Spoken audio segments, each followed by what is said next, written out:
Mean Girls fans do we have here? Okay. I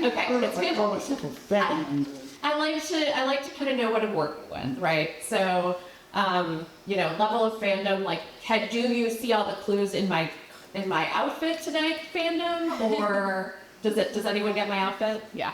Okay. It's okay if you don't. That's how we can gauge. If you know what's going on with this outfit, then you are a true fan. Mm-hmm. So, including, I also have a necklace that is significant. I have a Regina George initial necklace. All of my looks for this entire tour have been curated. So I like to point them out. So what I'm going to do is, I always kind of as you heard from my biography, I write books about TV shows and movies. I kind of call them biographies of a TV show or a movie. They go behind the scenes, but also get into the after effects, the fandom, the cultural effects it's had, and, kind of just like to get as much as I can, kind of the whole arc. And also when I do presentations, I like to let my focus areas, my movies and TV shows do the work for me because they are all funny. So it's much more fun to watch some clips and laugh, and also that I can talk a little bit about each one and give you some insights that are in the book. So I'm going to go ahead and start the first one. Hello? I know your secret. Oh, just apologizing on Carly. Secret? What are you saying about? Grayson told me that you like Aaron Samuels. I mean, I don't care. Do whatever you want. But let me just tell you something about Aaron. All he cares about is school and his mom and his friends. Is that bad? But if you like him, whatever, I mean, I could talk to him for you if you want. Really? You would do that? I mean, nothing embarrassing though, right? Oh no, trust me. I know exactly how I am. But wait, are you so mad at Gretchen for telling me? Because if you are, you could tell me. It was a really bitchy thing for her to do. Yeah, it was pretty bitchy, but I'm not mad. I mean, I guess she just likes the attention. See, Gretchen told you she's not mad at you, so I can't believe you didn't get like attention. Okay, love you. See you tomorrow. I survived my first 3-week colony tag. So I wanted to start with that because I think it's a good baseline for what this movie is really about, right? We get it from the title, it's about Mean Girls, but I love this as one major example of this kind of what, if you want to get a little bit nerdy, the movie is actually based on a nonfiction book called Queen Bees and Wannabes that's more like a parenting guide for for parents of teenage girls. It was a huge sensation when it came out in the 2000s. A little surprising to choose as like something you're going to then adapt into a fictional teen movie with characters, but that is what Tina Fey, who wrote it, decided to do. And Rosalind Wiseman, who wrote the book, one of her big terms that she came up with was relational aggression. That's what she called kind of essentially what we now call, the Mean Girls effect or getting mean girls or anything like that.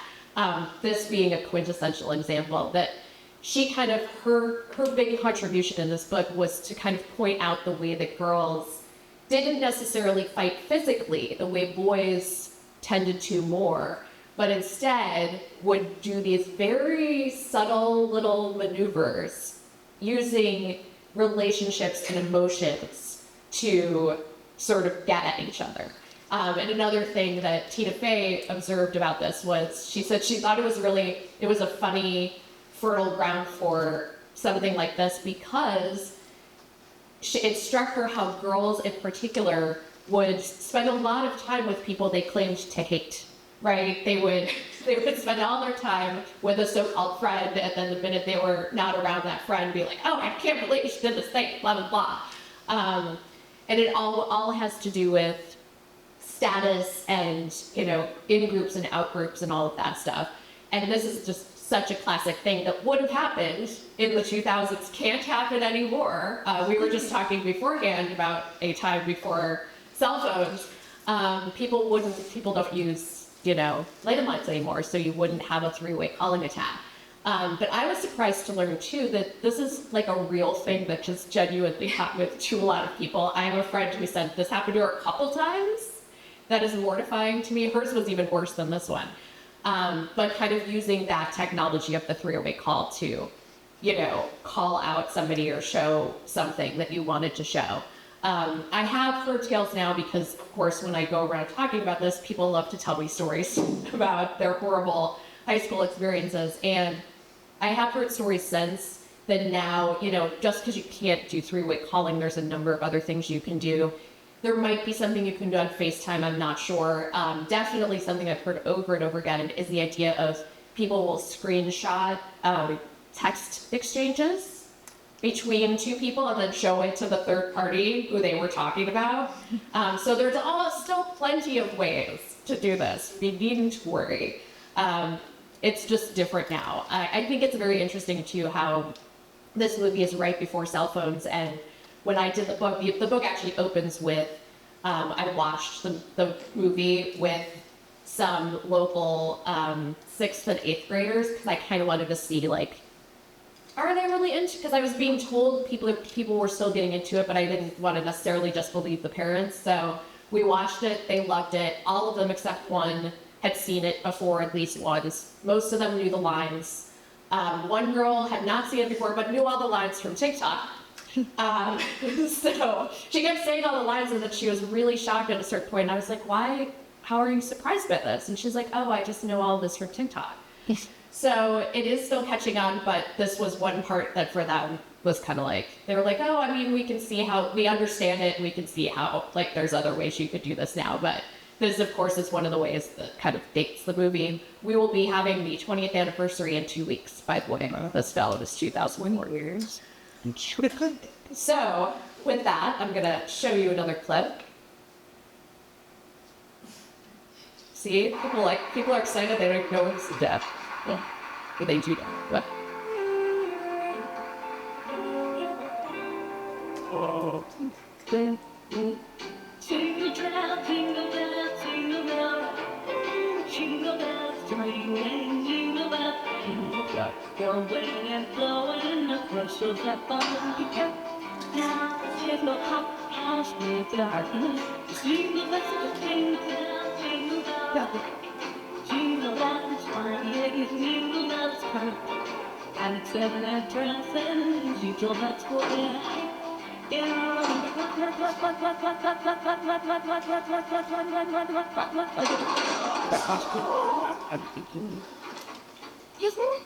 Oh, inside.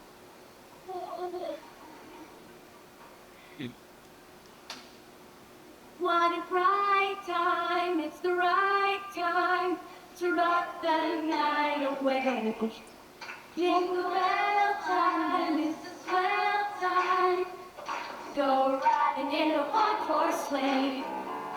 Giddy up, jingle horse, spin with your feet. Jingle on the hall. Kids and jingle, jingle and feet. That's the jingle bell. That's the jingle bell. That's the jingle bell rock.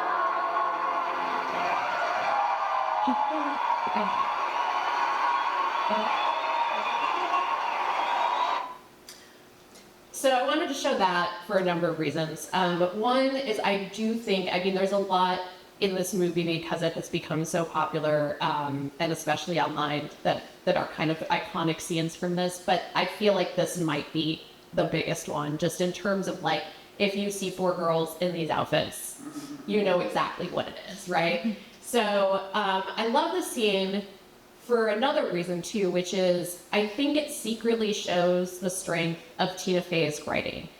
Now, we're going to talk in a minute more about kind of the very quotable nature of this movie and how that is a huge part of that, and it's obviously Tina Fey's biggest strength. But this is sort of like a stealth, scene, in my opinion, in a comedy writing class. So they almost took this out, actually, because they were like, oh, it's not really, it doesn't really propel the story forward, and they were very ruthless in cutting this down to just exactly what should be there, which I think you feel in the movie. Unlike many movies these days, it is a tight, 90 minutes, and it's so satisfying because of that. But they decided to keep this in, and this scene ends up being, yeah, they're just gonna sing, right? But do you notice, so like every time you're getting a little almost bored, I mean, that's relatively speaking, it's like just when it's starting to lull, like you're just watching them sing and dance, something happens, right? So it's like first, the great one is, that they nail, well, I think actually the thigh slap is first, which I want to talk about in a minute, but the thigh slap and Dad's reaction, and then like goes a little more, and then they really nail it with like nailing Jason in the face with boombox, right? And then we have the like third act in which the music is gone. What are we gonna do? Oh, Katie's gonna save it by starting to sing, and they sing it a cappella. Isn't it great? Yay, we're all happy now. So I think that's really brilliant, because if you're going to keep this in, what you have to do. Oh, and I didn't even mention, we also have like, Amy Poehler is the cool mom, like doing the choreography and filming. So there's a lot that goes on. It's really not just them singing and dancing. So I think that that's really brilliant. The other thing about this scene is that it kind of gets a little bit at a minor theme in this movie, but I think an important one for depicting teen girls of the 2000s, which is this kind of idea of like, they know they're sexy, they're trying to figure out what to do about it. They don't even totally know what it means, except that it gives them power, and so they're like trying out how to deal with this, right?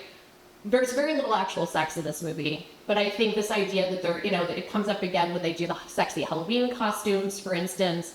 And I think this is, I love this because as a former teen girl, I think I sort of get it. It's like, you may not even be that interested in sex yet. You might not. But like, you're kind of interested in like, oh, if I put on this skippy outfit, it seems like I get a lot of attention.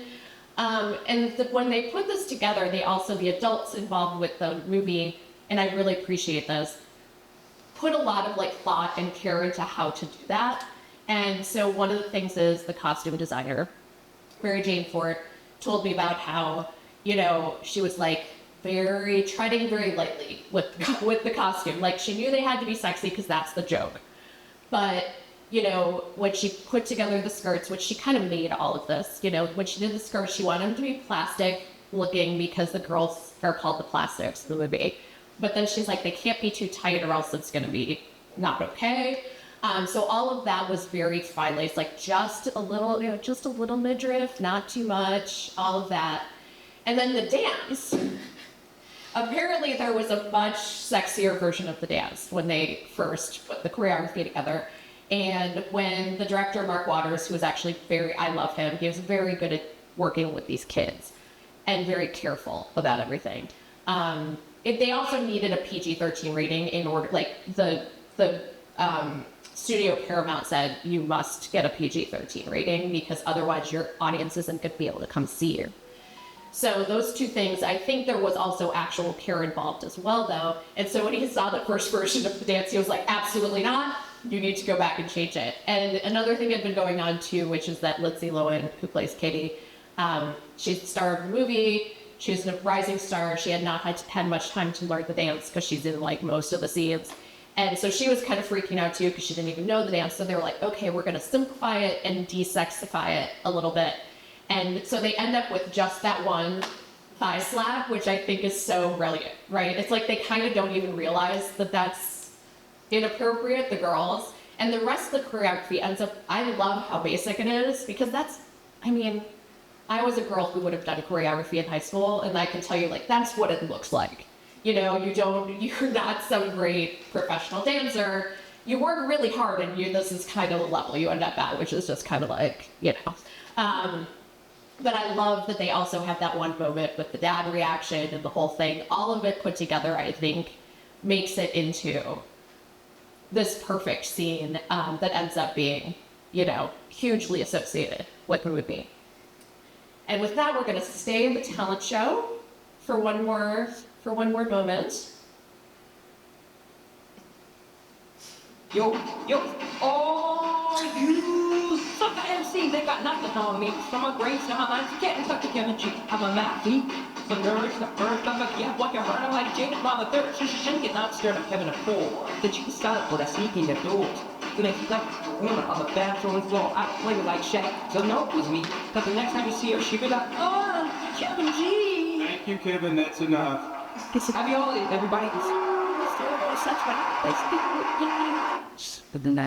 I love everything about that, but I wanted to show it.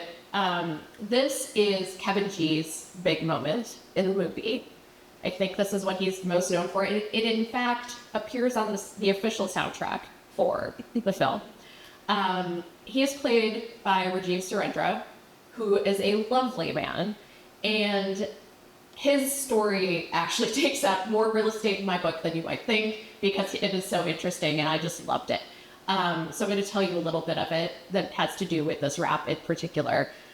He originally auditioned for the role of Damien, which, if you remember, that is the, he's described as too gay to function, very confident young man, who kind of, is in with the artsy crowd and kind of rules the school from behind the scenes. He's an organizer of a lot of things. So Rajiv tried out for that at first, and he felt like he kind of whiffed the audition, partly because he was gay but closeted. And so he felt like he was doing too, like he was in this audition like trying to be this confident gay kid while being a closeted gay kid in real life, and just couldn't quite get it all together and working, the way he wanted to. I also wonder if, it probably wasn't as bad as he thought, because they did call him back in for this role instead. And they had originally written this as a Chinese kid, and they said, we'll change his ethnicity and his last name for you if you get this role. So he came in, and he was very nervous because, first of all, he's not a rapper. And I don't know if you've ever tried to rap, but it is actually very hard to do in a way that feels okay. He also was worried because he comes from he's Canadian, and a lot of the cast is actually Canadian because they were filming in Toronto. So he's Canadian, and his parents had immigrated there they were Tamil immigrants from India. And so he had super conservative parents. So he kept thinking oh my God, if I get this role, this is my main thing, and I'm going to have to explain this rap to them, and I really don't want to. So he was very nervous about it, but obviously did well enough to get the part. He had felt like he still did not nail it, but the people who actually did the casting told me no, he was great. He was super charming. We kind of always knew we wanted him somewhere in this movie, and they had told him essentially, don't worry about the rap. We will work with you on it. So he was still really nervous going into this, and was still essentially what Mark Waters, the director, said is he and actually all the kids who were kind of his backup, whatever, his little band there, they were all kind of these sweet-natured kids who didn't really want to totally go for it with this rap. And so they kept trying to get them you gotta dirty it up a little, and ended up being that Tina Fey and Amy Poehler, being the improv queens that they are, staying in a hotel in Toronto, to be on set. And that night at their hotel room, they actually recorded themselves doing the rap, kind of showing it how it's done. And this rap does exist. I have it on my TikTok. It is out there on the internet. It is hilarious.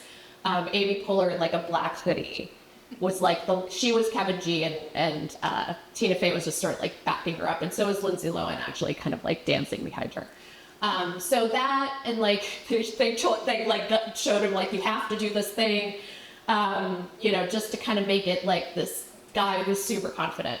And so that is how he said it was really touching him, because he thought if these two, women who are stars of this movie took the time to do this, I have to give it my all. So that is how he finally came to, I think, really nail it there. It's perfect. It's not too much. And again, it's similar to the girls in their thing. It's not too much and not too little as far as I'm concerned. It has to be a little raunchy for it to be funny. And I love how he plays this guy who, if you remember, is the captain of the mathletes team. He plays him like he's the captain of the football team, right? He is not apologetic about being an athlete. He is so proud of it. He's so confident. If you remember his business cards that say he's a mathlete and a rapper on them, he's sidling up to all the girls with total confidence, and it never once wavers. And I love this about this role, because in a different movie, right, the mathlete would be like bullied and whatever, and this kid is just doing another thing. And he actually said that the other thing he really ended up loving about this role was that at the time, this was right after 9/11, and all the auditions he was getting were for like terrorist and terrorist son. And so the fact that they were willing to give him this role, change the name to fit his ethnicity, and if you think about it, it's like kind of a totally different, thing that would not have been what he was always being given. So I think it really worked out very nicely in the end, all around. He did have to get used to, like, people continue to come up to him to this day and be like, will you do the rap for me? But he is very gracious about it and says he will do it. I don't know if that means every time, all the time, or not, but and I should tell you the conclusion to the parent part of this story, because it's kind of funny, is that he made a deal with his parents. His big family, big extended family that kind of does everything together. So the deal was all the parents, his parents and the aunties and uncles are going to go see it one day, and all the kids, him and the cousins, are going to see it a different day, and they're never going to talk about it. So that was how he's like, I don't actually think my parents would have understood, because it's all kind of references and stuff in there, and they just didn't ask, and he never explained it, and everyone went on with their lives. And he now has a lovely YouTube channel where he tells you how to do crafts and household tasks and calligraphy and arts. So you could check that out. He's actually he has a really nice art. He was studying art before he went into acting, so he has a great artistic eye and does all of these kind of beautiful. He'll be like, here's how to get your whites really white, or here's how to do calligraphy on your invitations, that kind of thing. So there you go. All right, this is probably one of the other biggest scenes you think, so, but I've got So, I had this friend in the bird, a student this year, and I convinced her that it would be fun to mess up Regina George's life. So, I had her pretend to be friends with Regina, and then she would come to my house after and she'd just laugh about dumb stuff Regina said, and we gave her this candy bar thing, so it would make her gain weight, and we turned her best friends against her, and then, Katie, my friend Katie, she made out with Regina's boyfriend, and then convinced him to break up with her. Oh God, we gotta get foot cream instead of face cream. God, I am so sorry, Regina. Really, I don't know why I did it. I guess it's probably because I've got a big lesbian crush on you. So,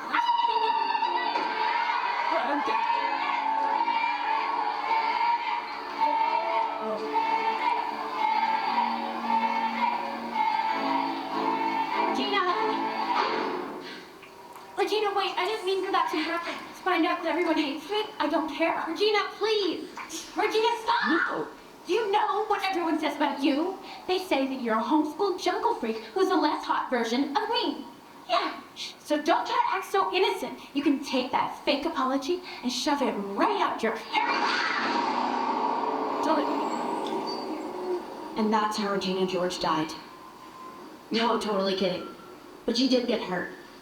Some girls say they saw her head go all the way around, but that's just a rumor. Some people swear they saw me push her in front of the bus. That was an even worse rumor. Obviously, this is the culmination of all of the Mean Girls-ing that's been going on. And I love this scene simply because, I don't know about you all when you first saw this movie, but when I first saw this movie, when it first came out, me and probably most of the people in the movie theaters kind of screamed. And laughed. And it, for me, is the moment, I had gone to that movie because I was a fan of Tina Fey at the time.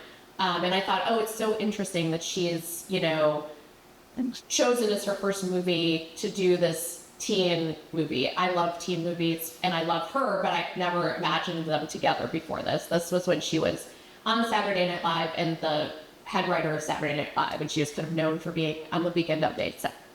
So this was very exciting to me, and that was why I wanted to see it. And to me, this is like Tina Fey right here. This is her touch on the teen movie. The fact that they hit the girl with the bus for real. It's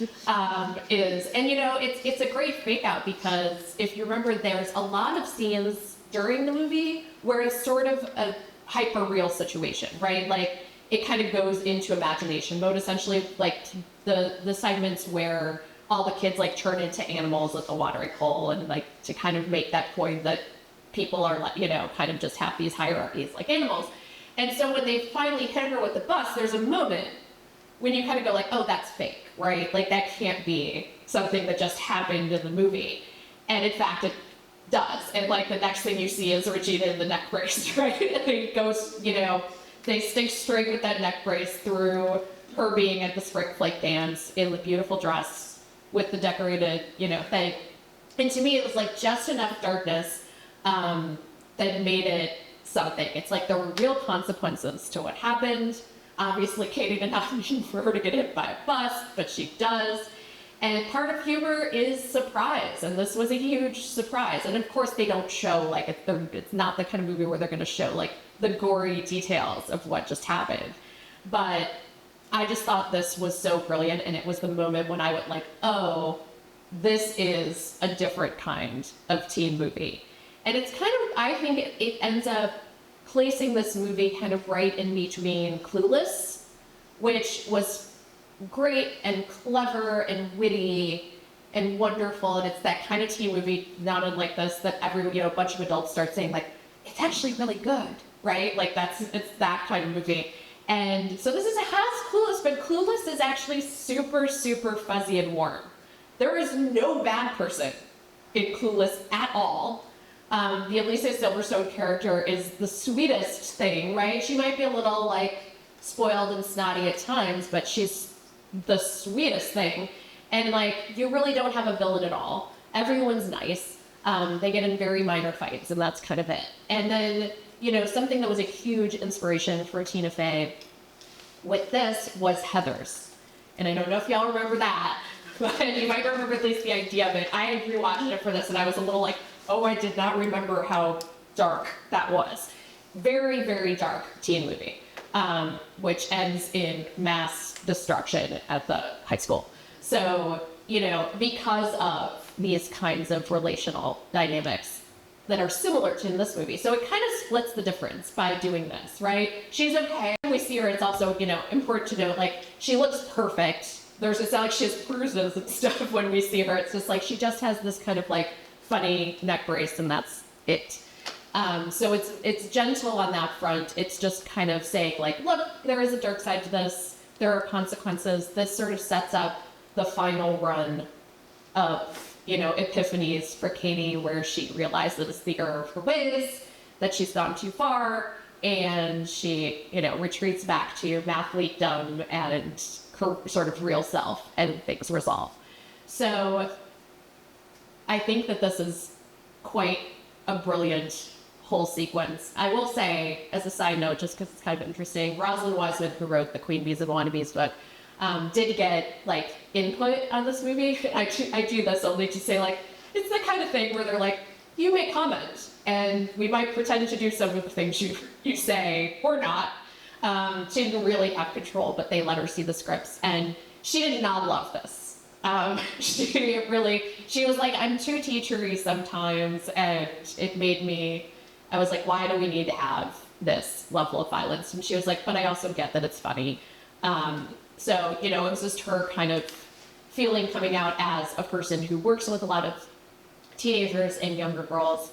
She didn't like seeing this violence, but, she did understand as well that it was funny. All right. Okay. So I've got one more thing, and I want to kind of set this up first.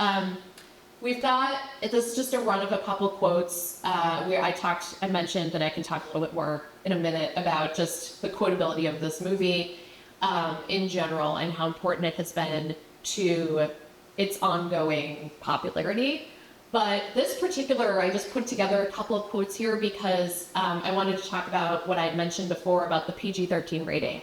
This becomes a huge issue. It's like a plot line of my book, essentially, is that they're kind of rushing, trying to rush toward this PG-13 rating, and they kind of feel like they're going to get screwed at the box office if they don't get it. And there's a tradition of R-rated teen movies, right? That goes back at least to the 80s with Fast Times at Ridgemont High. And those were deliberately raunchy and dirty and sexy. And the kind, I think the idea was to get older teenagers, because like, that's cool, right? If it's a little forbidden, then it's like great. Even if you think back to something like 16 Candles, which we remember as kind of the sweet birthday movie, it's not. I rewatched it recently for this too, and I was like, oh, this is really, really rough for 2024 standards too. But so Tina Fey had originally written the script as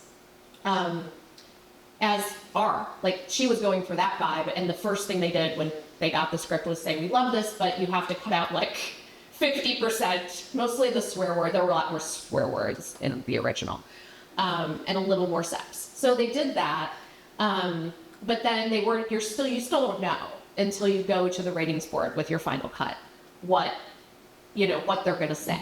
So I'm going to play this for you now. These are a couple of the quotes that came into question when they went to the ratings board. Somebody wrote it that book said I'm lying about using a version because I use super chocolate tampons, but I can't help it if I've got a hatchet flow and a wide set vagina. They have the hot dog. Oh my god, that was 1 time! That's right, Janice. What's it made of? Your mom's chest hair. Okay, so those are just three. Three favorites among many, but we're gonna table the wide set vagina for the moment and talk about the other two first. So the made out with a hot dog situation, I just think this is a very interesting insight into American ideas about what is and is not okay. When you go to the ratings board, you get a very granular version, and I think it's always fascinating to see what they do and do not allow. So, Made Out with a Hot Dog started out, close your ears if you're sensitive, as Masturbate with Frozen Hot Dog. And weirdly enough, this is a rumor that really goes around a lot of schools, including my own, I'm sorry to say. Probably is never true. So that was what they started with, and the ratings board was like, absolutely under no circumstances can this happen. So now they have to negotiate. So that's the weird part. So now they're like, okay, how about Made Out with a Frozen Hot Dog? And the ratings board was like, it cannot be frozen. Fruit. So that is how we end up with Made Out with a Hot Dog. You can draw all of your own conclusions from all of that. This one that we just saw, the nice way Janice, what's it made of, was originally your mom's pubic hair. They changed it to your mom's chest hair, which might be funnier. Another one that got a lot funnier to me, and I didn't put it in here, but I want to tell you about that before we get to the jumbo tampons, was, if you recall, our friend Jason, who got nailed in the face with a boombox, when he first comes on the scene, and this when Katie's first day of school is happening, and he comes up to her in the cafeteria and says, he's like something about him taking a survey for new students, and what he ends up saying in the cut that we know is, is your muffin buttered? Would you like us to assign someone to butter your muffin? That was originally just a cherry popping line, and I think weirdly, the ratings board didn't like that, but then Tina Fey just like extemporaneized like a bunch of alternative lines, and they went for Is Your Muffin Buttered, which I think is a lot dirtier, personally, but definitely more epic, has become very iconic, and even was in an indie rock song not that long ago. And the wide set vagina line, which I just love, I think it's my favorite, because the way that she delivers that line, she's so guileless. She is. And I didn't show it here, but like the way that happens is they start that assembly where the girls are all going to learn about how to be better to each other. And the principal says, like, is there anything anyone wants to share to start things off? And she's like in it. She cannot wait to tell everyone about the jumbo tampons. And then and the way her face is, the way she delivers it, Stephanie Drummond got like 3 of the best lines. She's one of these like background players, but who each get kind of like a couple good lines. She's also the one who says, I saw Katie Heron with army pants and flip-flops, so I bought army pants and flip-flops. She also says, Regina George punched me in the face once, and it was awesome. And they actually, just when they saw her audition, put together the 3 best lines and said, she is so good here. So she is always great every time she's on screen, and she got this great line. And they actually fought. The ratings board said they wanted them to take this out. And Tina Fey and Mark Waters fought to keep it in. They wrote impassioned letters saying this is a young woman talking about her own anatomy and functions. This is not at all sexual. This is about tampons. And if you take this out, you are sexist.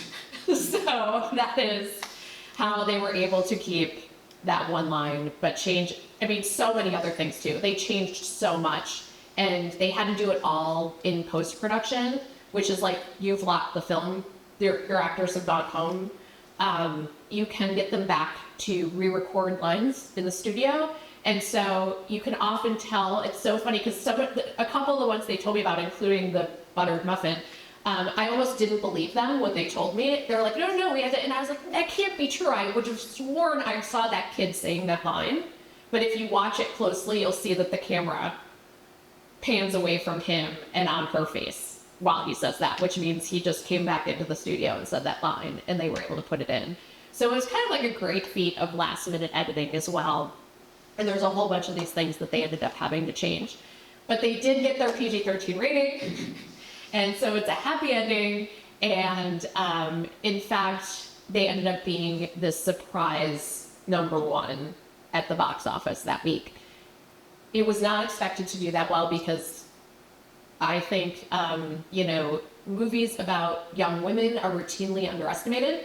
They always think young women do not want to go to the movies, and then they always end up, like, when they put one out by accident, they're always like, oh my God, what a surprise. So there were a bunch of stories about what a big surprise this was. And in fact, it was out just a week after 13 Going on 30, which had been #1 the week before, which was also aimed at the same audience. So you can imagine the pandemonium in Hollywood when these 2 movies for young women got them to come out 2 weeks in a row, and we kept doing well. So everyone promised to do better and give more movies to millennial women, girls at the time. And of course they did not. And then when Bridesmaids came out, it was a huge shock that Bridesmaids did well and that young women wanted to go to movies. When the Sex and the City movies came out, it was a huge shock. It just keeps, it happens over and over again. So we'll see if Barbie makes any difference this time. I'm not sure. But they did great. And the very happy ending besides that is just how much it has continued, of course, to kind of stay in our culture. And there's a number of reasons for that. I think the subject matter is universal, to be honest. I don't think it's just teen girls. I think it's adults and men as well. You will see this kind of behavior in boardrooms, in politics, at the retirement home. Someone literally told me a story about a mahjong game and Mean Girls behavior at the retirement home. So this transcends. It's more obvious in teen girls, and they're probably more fun to watch. I don't know, that might not be true. I've watched a movie about the mahjong game too. But it goes across, and I think it also named something we didn't have a name for, so now we can just say like, oh, Mean Girls behavior, or she's such a Regina George. And we just didn't know what to say before that. Besides kind of bullying, but I think it's different even from straight up bullying. So I think that that's a huge reason why it has lasted. But also, I do think that quotability that I mentioned with these lines and so many more, we can do a million, you go like Coco, like there's all of these different lines. Almost, it's like every couple seconds in this movie, to be honest, is basically another quotable line. And a weird thing that I get into in the book that happened to kind of perpetuate this was the fact that, to give you context, Facebook was founded the same year as Mean Girls, 2004. So that just shows you like where we were and where we were about to go. So social media kicks off right after this, particularly with millennials who love this movie. And a particularly strange turn happens when the GIF is invented. That little thing where it's just like somebody moving over and over again. And also memes, just memes in general, both of those that kind of serve a similar purpose, where it's just like a still from a movie and the quote, and you can use it to kind of, react to things in life. And I always say it's like a big international name of charades. That's how we use them, is like, our reaction to various things. And so that was invented, and when it first started, it's really easy now if you just want to do it on your phone or wherever, Facebook, any place, you can do GIFs and memes, right? But at that time, you had to make your own GIFs if you wanted to have them, and millennials were the only ones who knew how to do this and put the time in to figure it out. And so what happened was that first kind of wave of GIFs that ended up popping, it's like the GIFs. That will never probably go away because they're always going to be in the water, of the internet, were all made by millennials who love this movie. And it's super quotable. So you can take all these different quotes and have all of these different reactions to things all of the time, right? And so it became more and more popular over time. Like, yes, people were buying it on DVD after it came out. Yeah. Online and with social media and with these kinds of reaction memes and things like that. Most of the people involved with this movie told me they felt the shift around 2010 or 2011, that like it had just been kind of a movie they had once been in, and then all of a sudden they were famous and people were stopping them on the street. People like Kevin G, who we saw there, who was like kind of going about his life, and then all of a sudden people are coming up to him on the street around that time because people are remembering the rap and reviving it online, which I think is very interesting. And especially people like Stephanie Drummond, Jumbo Tampon Girl, really felt it in a weird way more than the stars who go on to do other things as well. They're known for other things as well. But for somebody like her, and she just is, like, she's one of those people that never ages and always looks the same. She's got like her curly hair and that adorable face. So she kind of still looks the same, and so she was like, it's great, but imagine if you were like famous for being like baby you, as she said, for being like 20-year-old you from 20 years ago, and people are still coming up to you and talking to you about wide-set vaginas and, army pants and flip-flops. So, they've all kind of made peace with it, and I think have had good and bad with it, but it is kind of a strange after effect, and you'll still see, places like BuzzFeed, which was a very big millennial website, were like obsessed with using these kinds of memes and GIFs, and also like then doing whole stories on like, what's Glenn Coco up to now, or whatever. Like, it's just like the weirdest kind of, and for a lot of these people went on to, yes, some of them still act, but a lot of them kind of just went on to normal lives, like doing whatever. The guy who says nice like Janice, what's it made of, is a firefighter now. So, in Canada, just sort of minding his own business. But he said the guys on the fire trucks will, if they want to like razz him a little bit, will be like, nice like Janice, what's it made of, on the radio. So it's a strange thing that follows them all around. And I think kind of the most interesting part of this whole phenomenon. I have a whole chapter dedicated to the Canadians famous for one line in my book. They have this weird effect where like, they'll know what news events are going on because, if friends start to see their meme out there, everybody will like text them and be like, I just saw your meme. So there's just certain weird things where like the guy who says when they're having like the big meltdown at the school, there's a guy who's on one of the rare cell phones in the movie, and he calls his mom and says, hi mom, can you come pick me up? I'm scared. And it's just like you never know when the stuff is going to show up. Like his went nuts when there was I don't know if you guys know what the Met Ball is, but it's where like a lot of celebrities come to the Metropolitan Museum of Art and wear weird things. That's essentially what it is. And some people were using it for that one year. Like there's just funny little things that will end up, they'll think like, oh my God, why is my phone going off? Did someone die? And it's like, no, people are just using your meme because of the Met Ball. Which is a very strange existence as far as I'm concerned. So I will end there and see if anybody has any questions. Yes?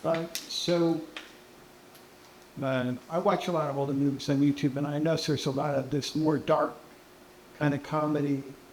And do you think this movie had an impact on dark comedy for young movies about young people? I think so, and I would say even broader. Certainly in the fact that it worked, right? And it's not like super dark, but it's a little dark. And the fact that people loved it. But also I would say even more broadly, like Tina Fey's success has had a huge impact on that in general, because she kind of has a dark edge to her.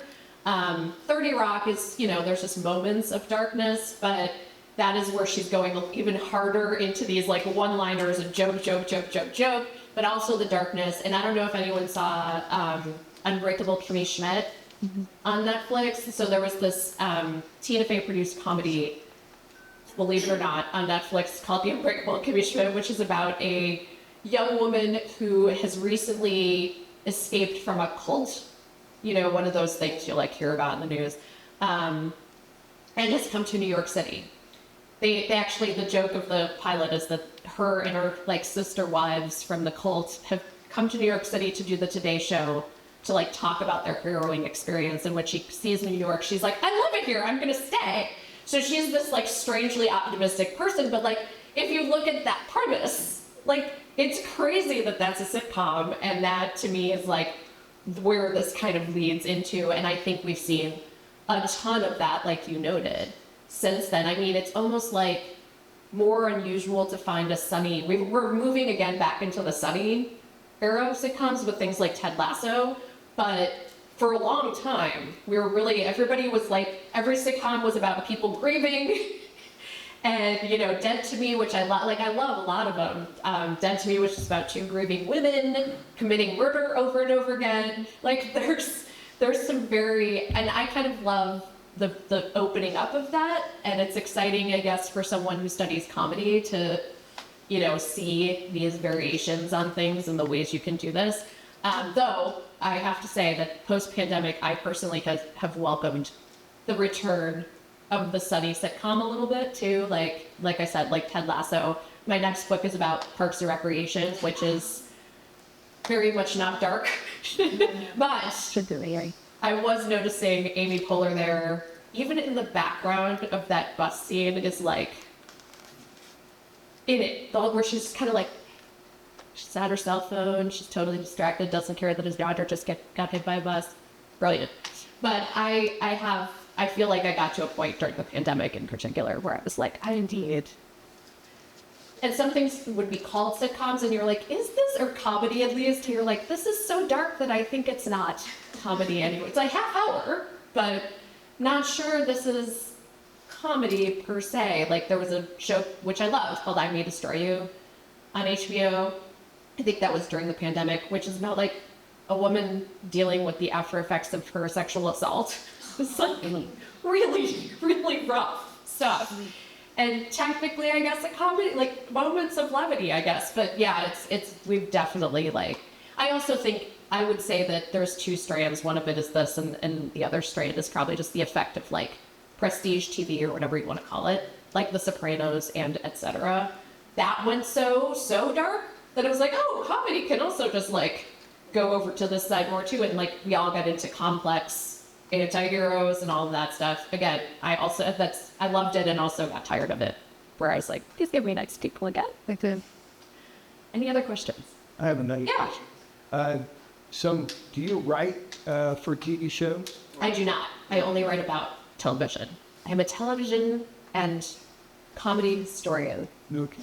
Yes, so I've written, going back to when I was at Entertainment Weekly, I have, written about this stuff and gotten very into, I think it's nice to know the history as opposed to just what's happening right now. So got really into that.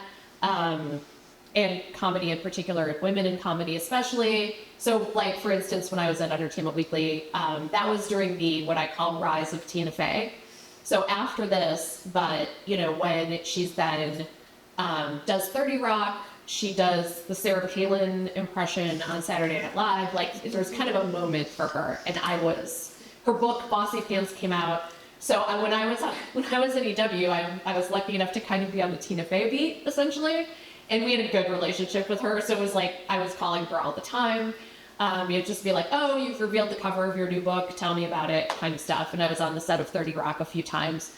And women in comedy was kind of like a big strand of what I did at that time. And it was a big time for like a lot of women were sort of coming up during that time, you know, all the women of SNL, Kristen Wiig, you know, Amy Poehler, like all of those people, plus like Amy Schumer and Mindy Kaling and all of that. So it was kind of an exciting time. They hate when you say women in comedy, by the way. It's like, this is a woman in comedy. Tell us about being a woman in comedy. They did not like that, but it was the case that that was happening. So, yes. You said something in the book about the movie, the budget was 17 million and it did 130, 140 million. Mm-hmm. And then people started writing, thinking about going on Broadway.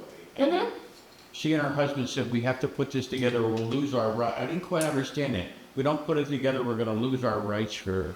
Yeah, that was... You try to explain that, but I kind of didn't quite get that. Yeah, that was because I thought that was actually kind of funny. What happened was, this, I mean, it's like, whatever. This is kind of after what I was talking about, right? This is after it becomes very popular online. And people are still talking about it, maybe talking about it even more. And I guess a bunch of like college people were doing like versions, like their own versions of Mean Girls or Mean Girls musicals, like kind of just, I think, probably parody-like things. And Tina heard about it. This is kind of very Tina to some extent too. Tina heard about it and was like, oh, absolutely not. That is, if somebody's going to do this, it's going to be me and I'm going to do it right. So that was when I think they had already kind of maybe at least fantasized a little about doing this. Her husband writes music and is very good at kind of like parody music, etc. So he did the music for 30 Rock. He did music for Kimmy Schmidt. If you remember those shows, like there would even sometimes be like parody songs, essentially. Well, Werewolf Bar Mitzvah was one of my favorite ones, where one of the stars of the show within a show on 30 Rock had a novelty hit called Werewolf Bar Mitzvah. You know, so he would write kind of those things, and he writes the music now for the show Girls 5 Emma, which I really recommend, about a 2000s girl pop group. So they had that, and I think the idea of finally, like, here's a thing where, I mean, they were kind of working together, but this is like where they could really like work on the script together, put this together, and so that's what they did, and that's how we got the Mean Girls musical, which was first on Broadway in the mid 2010s there, and I guess late, and then I don't know if you all know this, but then there was a movie musical. They made the musical into a movie, and that came out in January of this year. I recommend watching the original. Thank you. But hey, I think it's on streaming now, so you can wander over there and check it out if you want to. I really love the Broadway. I liked, at least, the Broadway musical. I kind of was like worried.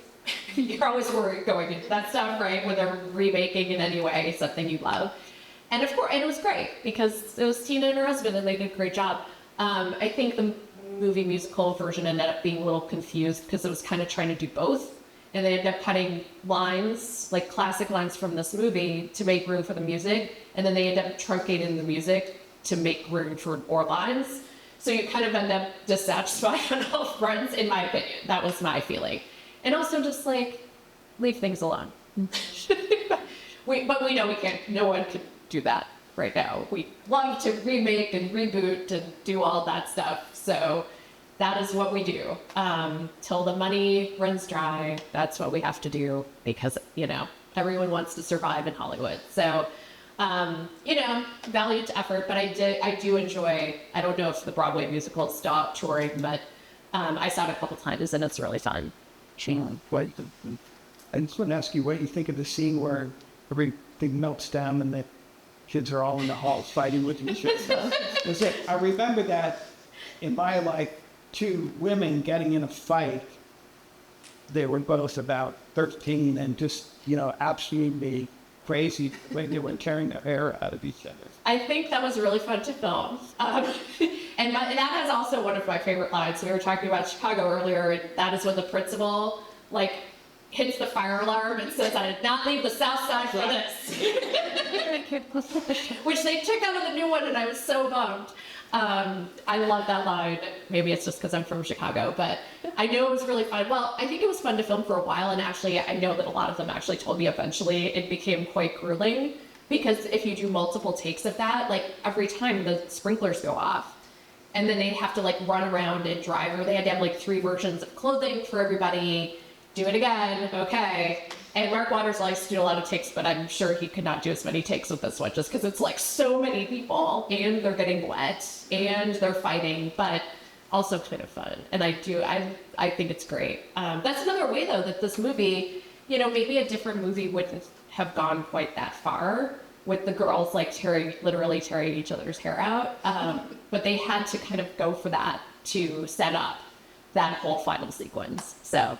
You got a nice photo of that. Yes.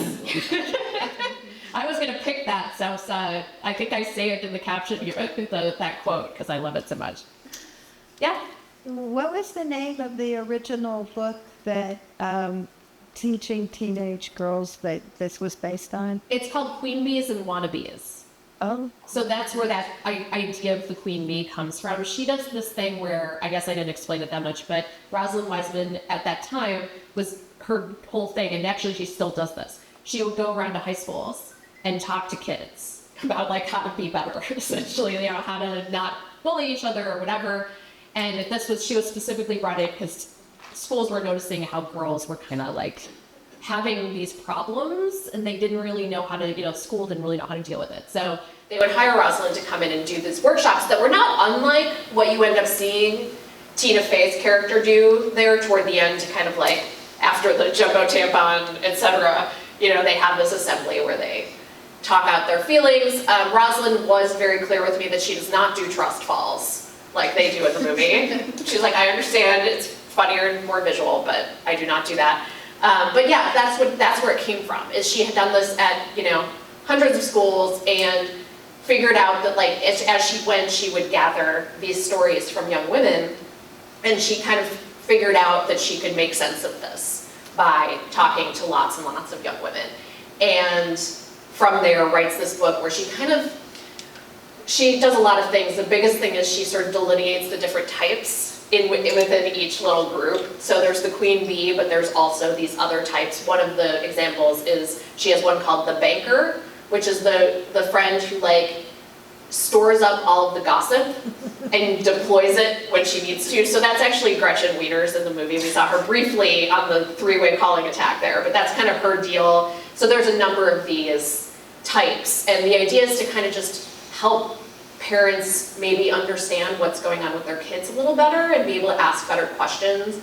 She even tells them, like, have your kid draw a map of the school and show you all the different groups, the different cliques. So when they do that in the movie, there's an actual map, and they say, like, this is the sexually active band geeks, and this is the athletes, and this is, right? She actually says that in the book. I was actually really surprised when I read the book for this, how much came from that book. I thought, like, oh, it's just gonna be a basic construct that she took, but there's really a lot of very specific things, including one of the most iconic things from this movie, which is on Wednesdays we wear pink. There's a whole chapter, and I was surprised because I don't really remember doing this when I was a kid, but there's a whole chapter about all, like, girls who have all these rules for how they dress in their clique. So that was a real thing where they say, like, you can only wear sweats or jeans on Fridays. That's big. The rest of the week you have to dress up more. You can only put your hair up once a week because you don't want to be lazy. Like, all of this stuff, I was shocked to see that in the book because I did not expect that would be true. And certainly the sort of very clear depiction of the queen bee as the kind of Miss America Barbie, whatever you want to call it, of the school is, you know, from that book. And funnily enough, another of the huge things from this movie that based it in the movie is the cool mom. The cool mom is she calls her something else. It's clear that Rosalind Wiseman isn't a comedy writer as much as she is smart about these analytics, but Tina Fey kind of takes these things and translated it. I don't remember what she calls the cool mom, but the cool mom is in there, this idea of the mom that's like, no, you should have the party at our house, and if you're gonna drink at my house, and if we're gonna have sex, do it at my house, you know, like trying to kind of like gain the favor of her daughter by being super permissive is like an actual type that was in this book, which I thought was really funny because I did not expect even that to have been from this. Obviously, she translates it into these amazing characters with great lines and gives them to great actors, and that's what makes it so great. But yeah, it was just very interesting to me to see how much was actually the raw material was in there from the beginning. So we'll end there. If anyone wants to buy books,